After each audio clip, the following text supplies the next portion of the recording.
இன்னைக்கு 1ஆம் தேதிக்கு வந்துட்டோம். நவம்பர் மாசம் ஆரம்பிக்கிறோம். இன்னும் 2 மாசத்துல புது வருஷத்துக்குள்ள போறோம். அதனால இந்த 2 மாசமும் நிறைய புதிய புதிய சிம்பிள் சேலஞ்சஸ் கொண்டு வருவேன்னு சொல்லியிருந்தேன் இல்லையா? ஸோ இப்போ அந்த சேலஞ்சுக்கான டைம் வந்தாச்சு. என்ன சேலஞ்சுன்னு கேட்டிங்கன்னா, ஒவ்வொரு நாளைக்கும் நம்ம எல்லாரும் குறைஞ்சது 2 லிட்டர் தண்ணி குடிக்க போறோம்ன்ற சேலஞ்ச். இவ்வளோ சிம்பிள் சேலஞ்ச் தானே? பண்ணலாம் தானே? இதுக்காக இந்த மாதிரி 2 litres of water everyday challenge கொண்டு வந்திருக்கேன்னு கேட்டிங்கன்னா, குளிர் காலத்துல நம்மளுக்குலாம் தாகமே எடுக்கிறது இல்லையா?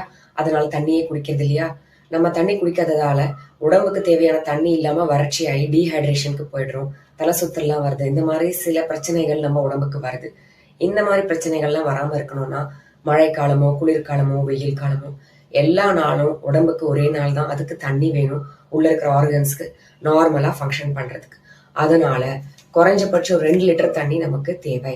நான் சொல்றது நார்மல் அடல்ட்ஸ்க்கு. மெடிக்கல் ப்ராப்ளம்ஸ் இருக்கவங்க தயவு செய்து இந்த மாதிரி சேலஞ்சஸ்ல வந்து பார்ட்டிசிபேட் பண்ணிக்காதீங்க.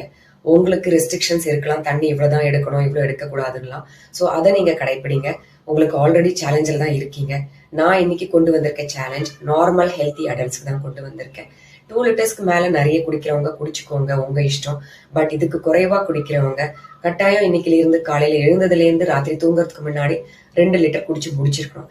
இந்த ஒரு சிம்பிள் சேலஞ்சை நம்ம உடம்புக்காக ஹெல்த்தியா இருக்கிறதுக்காக தான் கடைபிடிக்கிறோம். இதை ஒரு ஹேபிட்டா நீங்க எடுத்து பண்ணீங்கன்னா தொடர்ச்சியா லைஃப் லாங் பண்ண முடியும். அதுக்காக தான் கொண்டு வந்திருக்கேன். இது கூட சேர்ந்து நீங்க பொதுவா எக்ஸசைஸ் பண்றதெல்லாம் கண்டினியூஸா பண்ணிதான் ஆகணும், அதெல்லாம் இல்லைன்னு நான் சொல்ல வரல. இதை மட்டும் சேலஞ்சா கட்டாயம் பண்ணணும், ஒரு ஸ்ட்ரீக் மாதிரி தொடர்ச்சியா இந்த 7 நாள் பண்ணணும்ன்றதுக்கு இதை நான் கொண்டு வந்திருக்கேன். All the best for us.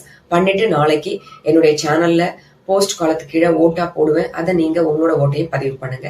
எவ்வளவு பேர் பண்றாங்கன்றத பார்க்கலாம். Okay, stay tune.